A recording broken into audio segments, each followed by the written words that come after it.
그 후에 예수께서 각 성과 마을에 두루 다니시며 하나님의 나라를 선포하시며 그 복음을 전하실세 12 제자가 함께하였고 또한 악기를 쫓아내심과 병고침을 받은 어떤 여자들 곧 7 귀신이 나간 자 막달라인이라 하는 마리아와 헤롯의 청지기 구사의 아내 요한나와 수산나와 다른 여러 여자가 함께하여 자기들의 소유로 그들을 섬기더라.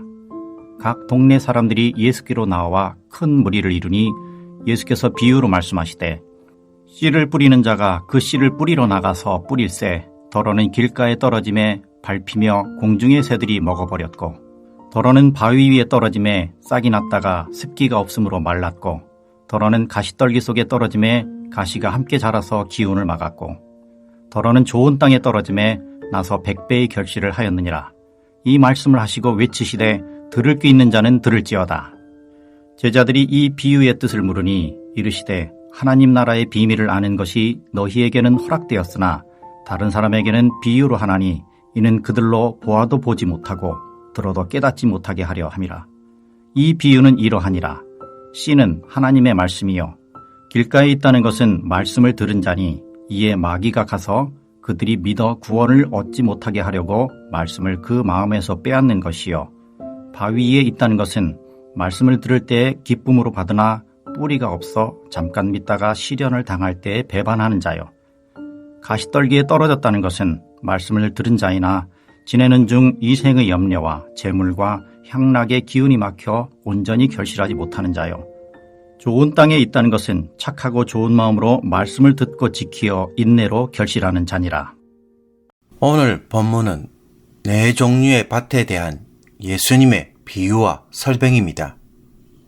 그러나 누가는 이 비유를 설명하기 전에 예수님이 갈릴리의 여러 성과 마을을 두루 다니시며 하나님 나라를 선포하고 복음을 전하셨다는 이야기로 서두를 시작합니다. 예수님의 이름 복음 전파사에게 12 제자들은 늘 예수님과 함께 따라다녔습니다. 그러나 예수님의 사역에 참여했던 자들 가운데는 12 제자들뿐만 아니라 여성 제자들도 있었습니다. 그들은 귀신 들림이나 혹은 병으로부터 고침을 받은 여성들이었습니다. 7 귀신이 나간 막달라 마리아와 헤롯의 청지기 구사의 아내 요한나, 수산나 외에 여러 다른 여자들도 있었습니다. 그러나 당시의 여성들은 12 제자들처럼 함께 따라다닐 수가 없었기에 자신들의 집에 머물면서 자신의 소유로 예수님과 제자들을 섬긴 제자들이었습니다. 어제 본문 7장에 등장한 죄 많은 여인도 이들 중에 하나였을 것입니다. 그러므로 예수님을 따르며 섬긴 제자들 가운데는 12 제자들만 있는 것이 아니라 우리는 모르지만 뒤에서 조용히 자신들의 처지와 형편에 따라 주님을 섬긴 신실한 여성 제자들도 있었다는 것입니다. 성경에 기록되지 않았지만 그들은 그 현장에 분명히 있었고 쓰임을 받았으며 예수님과 제자들의 쓸 것을 채우는 너무나 중요한 역할을 하였습니다. 만약에 이런 여성 제자들의 섬김이 없었다면 예수님과 제자들이 갈릴리 여러 지역을 돌아다니면서 사역을 할 수 있었을까요? 누가는 이것의 중요성을 보았고 그런 제자들도 있었다고 오늘 우리에게 알려줍니다.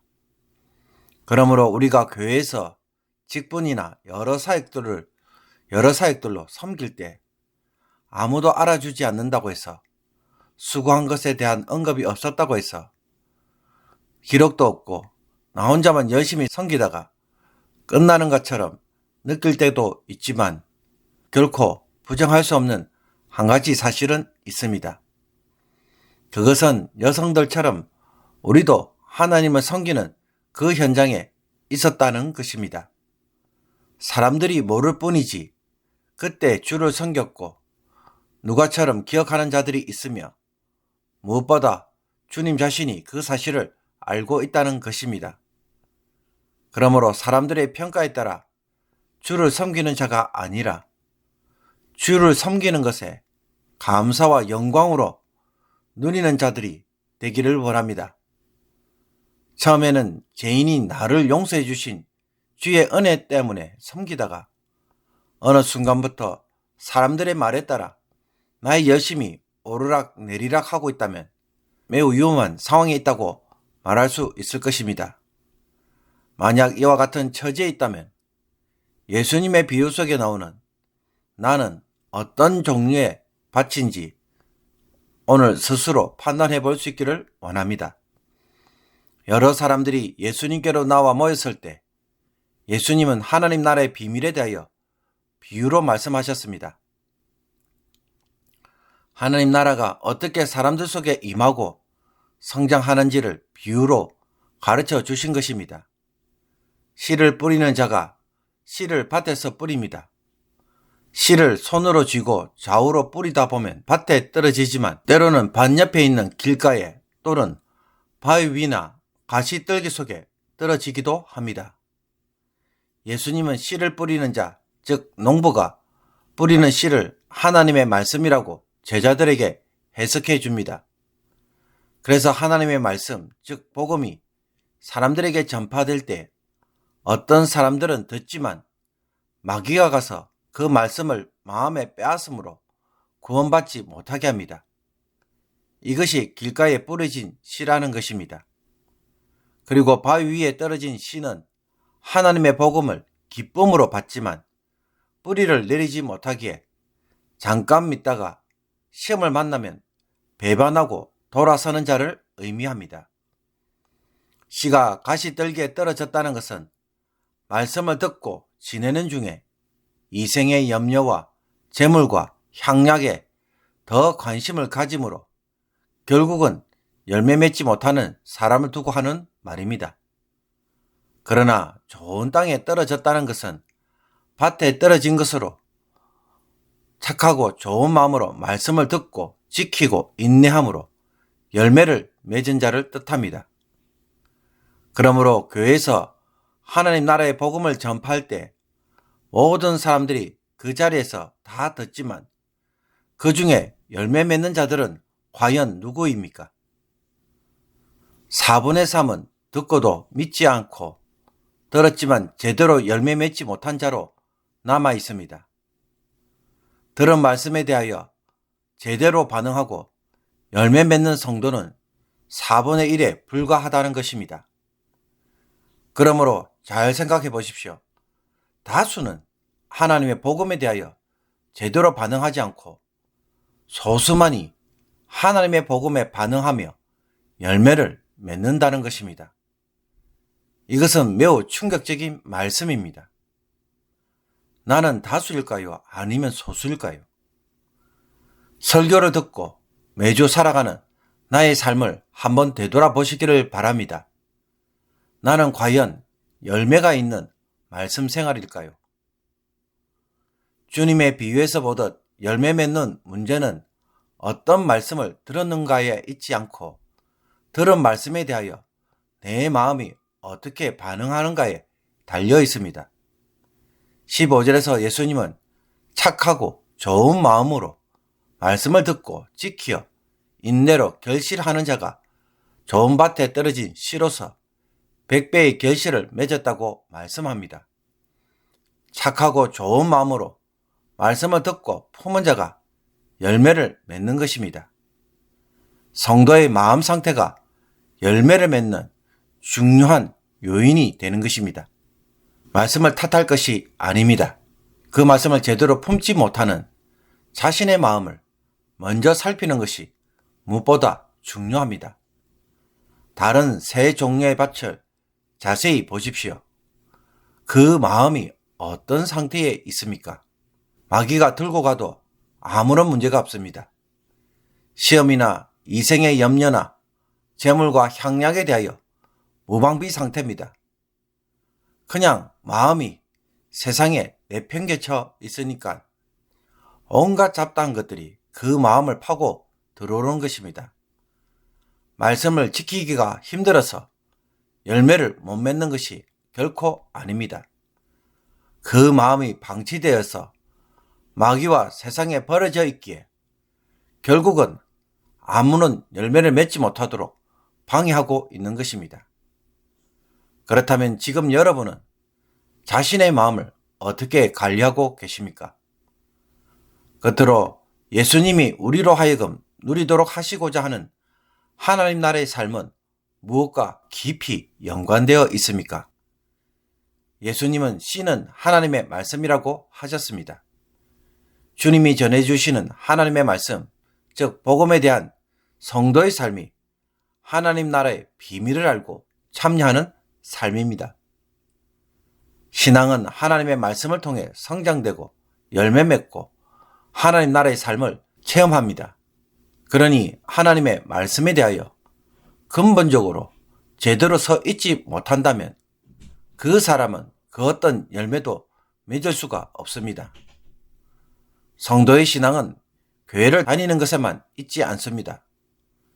근본적으로 하나님의 말씀에 대하여 내가 어떻게 반응하는가, 어떻게 살아가는가, 말씀에 대한 순종을 기반으로 하는 이 관계가 제대로 안 잡혀 있다면 그 사람은 어떤 형태로든지 열매를 맺을 수가 없는 것입니다.